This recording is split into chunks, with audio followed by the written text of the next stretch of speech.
All right, there is a lot to unpack today. I'm just going to say right off the bat, check the description. I always put my complicated goodies in the description. Just so you're aware, I do this because I am a reader that's drawn to complexities, but I do my best to simplify for you. However, I will always leave those details for you if you are drawn to complexities like I am. You may have recently shifted your gaze for something, is what I'm being shown. I get the sense that maybe in the past you've taken a lot of responsibility. I see that clearly. I see that in a lot of readings too. Honestly, this collective is very prone to holding weight. But where I see this in specifics of this reading is you've worked around your own needs in areas of your life while you were shouldering this, but now you're taking yourself into account in ways you haven't before. So an example of this could be that you're, like, say it's work, and you used to look at the friction of your job as something that you could improve on specifically. Like, for example, if you had a lot of interpersonal conflict at work, you just thought you could grow or evolve from that in some way. So you would try different approaches to the situation. You would do a lot of different things to evolve from it. But now what I'm sensing is you are thinking and shifting your gaze into, am I even happy here? Do I even want this? Instead of, how can I be better? How can I do better? How can I grow? So you're kind of looking now at, what do I even want? How do I give myself that? And there's just a big shift in how you're approaching different aspects of your life through this. It doesn't have to be work related, but this is the energy that is being presented here. A couple of random things came up as I was talking about that. So reading books could be really significant for you at this time. Now, this doesn't have to be that you're reading books. This could be that spirit is encouraging you to read in some way if you haven't started or that isn't resonating with you. You could recently have been reading more or finding an interest in it, but I see this as like weirdly important if you haven't also. There's a connection here about sleep, which is just something that has been so persistent in multiple readings. Sleep is really, really important here. And I also am staying awake with the collective that is having sleep difficulties. So I am with you if that brings you comfort.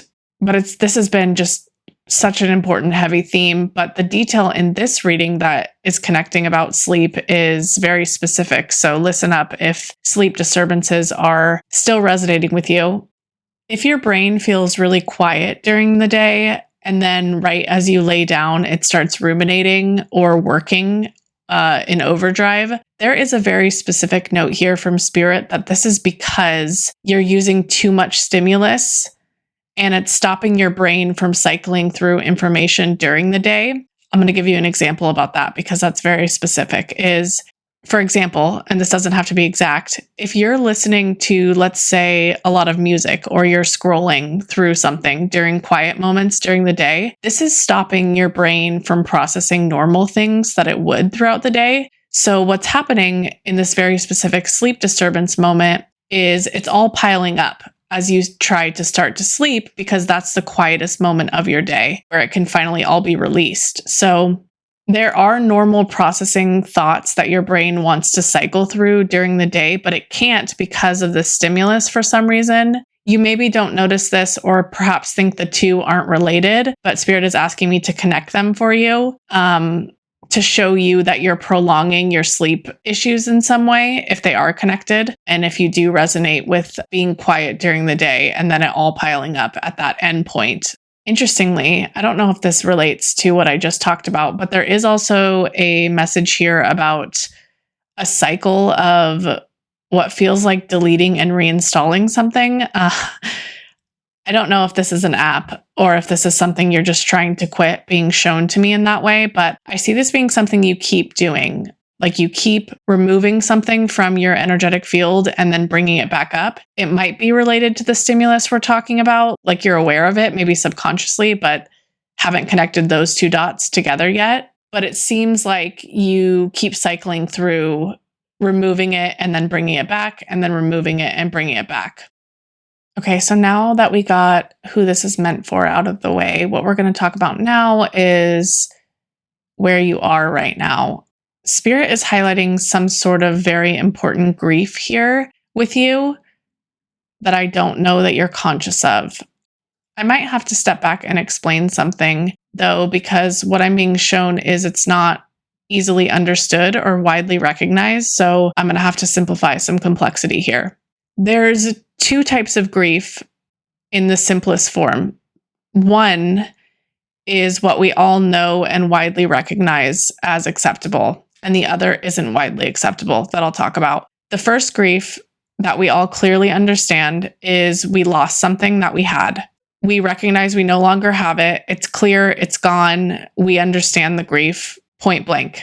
But what I'm being shown here is there's a new kind of grief that you're dealing with that you're not recognizing, and that's part of the issue. This is the grief of expectation, where you never really had the physical thing, whatever it is, and you never really lost it. But you more so had this very strong idea of either a vision or a type of reality or an expectation of someone or something.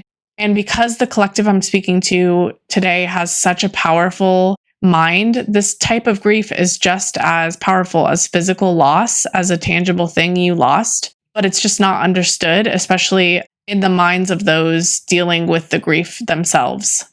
This could show up as like a partnership or a vision of the life you thought you would have. I sense some of you clearly had this like vision of your life, but maybe you didn't recognize that you were envisioning it. And others kind of had an ideal of a life with a person or an ideal of a person that really was very strong in their energetic field. But it seems now that the work is recognizing that this thing never happened and it's not going to happen. So there's a huge amount of grief in processing that in layers is what I'm seeing.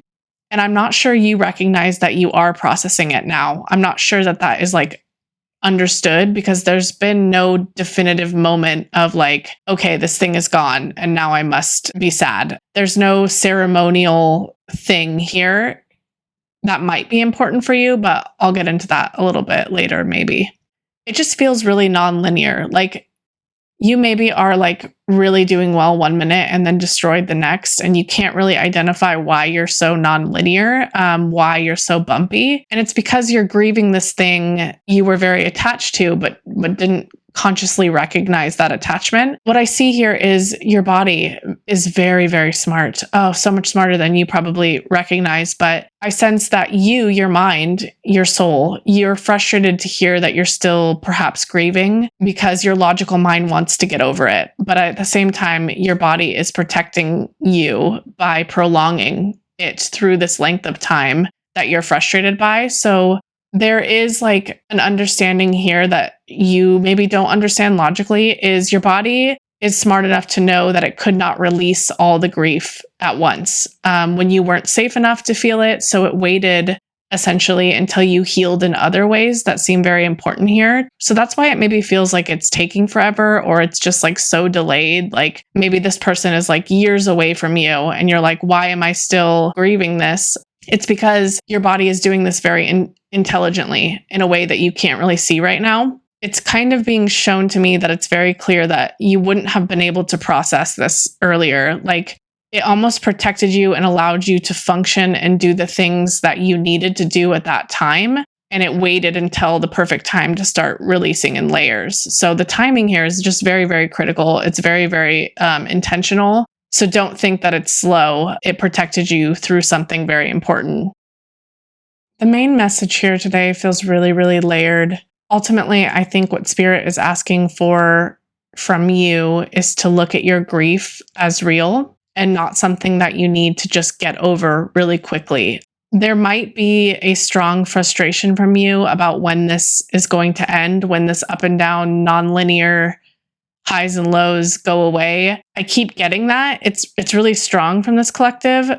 Like, when is this stage going to end is what I keep hearing. Or how do I do something to end it sooner? I mean, really the focus from you is just relief. Like, get me out of this. I don't want to be in this. This is uncomfortable. But I think what's happening from that need to escape or to get out quicker or sooner is you're not listening to what your body is asking for right now at this current time. Your body needs you to make space for it to hear its grief in the present moment. And I know that that sounds silly, but I think through this example of overstimulation that I talked about earlier with the lack of sleep and the sound stimulation, is that spirit gave that to illustrate the same thing is applying here through your expectation grief. This is something that you're delaying by just not giving the space to feel it or hear it or sit with it without asking when it's over. So I think the message here today is very clear. Stop asking for it to end. By doing so, or by longing for it to end, you're actually prolonging it more. The message is just sit with it without asking when it's going to be over. And I think something clicks for you when that happens, when you stop asking for it to go away and just sit with it. And oddly enough, as I said all that, an example is being presented to me, and it's getting an apology from someone, but feeling like they don't want to talk about it anymore, or it's a burden to even get that apology in the first place. Like, you got the apology, but the feeling is much different. Maybe the collective understands exactly what I'm talking about and has gotten those specific apologies in the past or is very familiar with them. But the point is how does it feel to get that apology? Like, you get the apology, but do you feel better with it? It's kind of like how your body feels when you keep asking for it to be over. Like, you're patient, you're understanding, you logically connect the dots, you're doing all the right things, but you're still asking for it to be over. And what you're doing by feeling that way is you're not validating that it can feel right now, your body, and it won't continue to grieve in layers if it doesn't feel safe to. If it doesn't feel like you're really present with the body.